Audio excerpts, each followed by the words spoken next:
Okay, maayong gabi ka natong tanan mga higala no, mga kaigsunan ko diha sa Ginoo. Naniini nga kagabhion atong pag-iisutan karon ang mga saad ni Kristo no, kun the promises of Jesus Christ.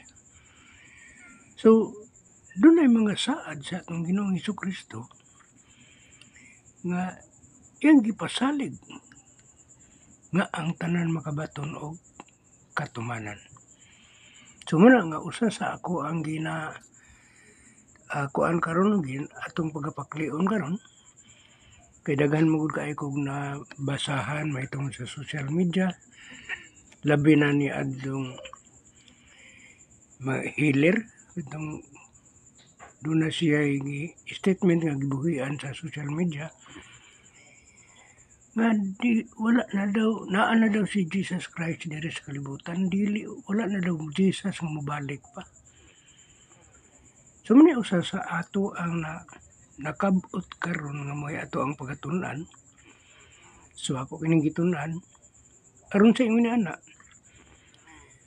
maawir tang tanan, makaingon masayod kitang tanan nga wala pa si Kristong balik. Nasayod kita nga da na maingon si Jesus Christ nga ang iyang pagbalik sama sa usa ka kilat musidlak gikan sa sidlakan padulong sa kasagpan. Panula pa ka na mahitabo kay makita ka na sa kadaghanan. So okay, atong pagkasugdan kay kani nga pagtulunan pinakanindot kay kani og gipahaom kini nako og maayo sa balaan nga kasulatan. Mahitungod sa Biblia, the Bible contains many wonderful promises from Jesus, no? Covering aspect like salvation, His present answered prayer, and eternal life. Muna ang usa sa mga saad sa ato ang Ginoong Hesukristo sa iyang pagbalik. So ako na i-explain ninyo, no? Some key promises with their supporting verses in both ato ning gikuha sa English nga Bible ug ato pong compare sa Visayan Bible. So pero doon na kita mga references ni ini kay doon naman kita mga table of some foundational promises from Jesus, no, nga ato ang pagabasahon karon. Okay, arito sa promise category ini panaan niya mabasa na to gini sa balaang kasulatan. Mayon siya, if you declare with your mouth Jesus is Lord and believe in your heart that God raised Him from the dead, you will be saved. No? Kung atong isaysay, maluwas ka kung ipahayag mo nga si Jesus mao ang Ginoo og sa kinasingkasing motuo ka nga gibanhaw siya sa Dios. Wala usa na sa mga mga gipasalig sa atong Ginoong Hesukristo. So ikaduha, miingon siya dire, for where two or three gather in my name, there I am with them. Mo sa ingon niya, kay diin gani ang duha kung tulo magakatigom sa kungalan, anaa ako sa ilang taliwala. No, so klaro kay na mga kaigsuonan ko kani nga mga statement gibuhian sa atong Ginoong Hesukristo. Mga kabaton kini katumanan ang tanan. No? Kabaton Karon kini katuman ng tanan. Sa Mateo 18:20 to, mabasa na to. Sumari na punta sa John 15:7. Sige nga niya.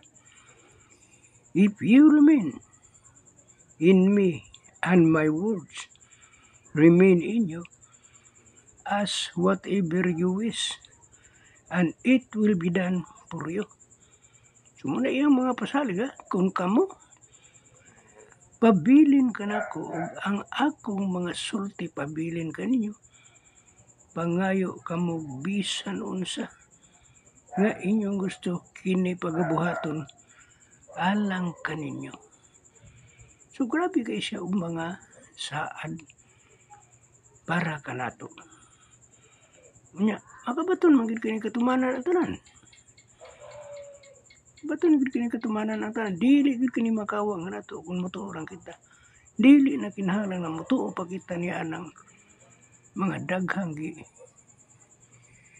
sulti sa social media nga muna wala na Kristo nga mobalik. Wala kay naanak kuno diri si Jesus Christ. Wala pa si Jesus Christ diri. Pero naa siya sa atong kasing-kasing. Naa siya sa atong kasing-kasing. Wala pa siya sa aning kalibutan na. Pero nagpabilin siya sa atong kasing-kasing. Okay, last. Nasaan niya? Eternal life. Philippians 1:21. Yung sa Apostle Paul, for to me to live is Christ, and to die is gain. Kay sa akong pagkinabuhi mo sa Kristo, o sa akong pagkamatay maoy pagdaog. So kadaog na. After sa atong kamatayon. Naanay kadaogan. Kung kita, nagapabilin diha sa pagtuog, pagsalig sa ato ang Ginoong Kristo. The promises of Jesus are found throughout the book of the New Testament, particularly in the Gospel, Matthew, Mark, Luke, John, and the letters of Paul. Ano diyan, nato na siya makita, no? So muna nga kini ako ning gipa gidala na ko diha kaninyo. Aron ang mga keywords sa iyang promises atong mahibawan. No? Mayon si Jesus Christ sa iyang promise, will give or I am with you an filtered version. No? Ang pulong sa Diyos. Ang pulong sa Diyos directly in our heart.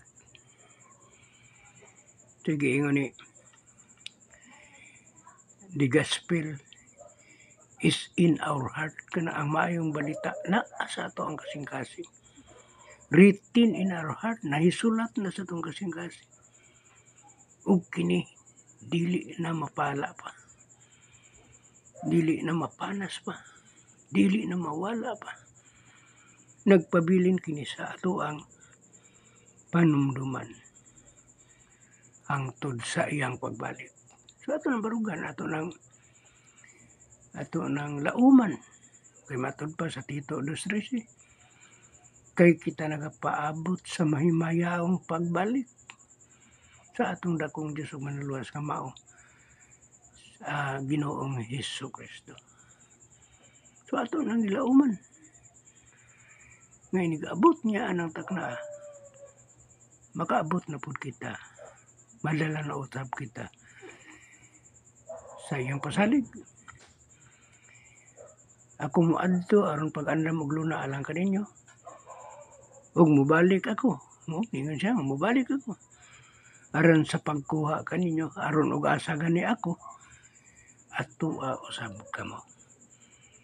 So daghan kayong salamat mga kaigsunan, no, nga nagahuman na usab kita bisag hamubo.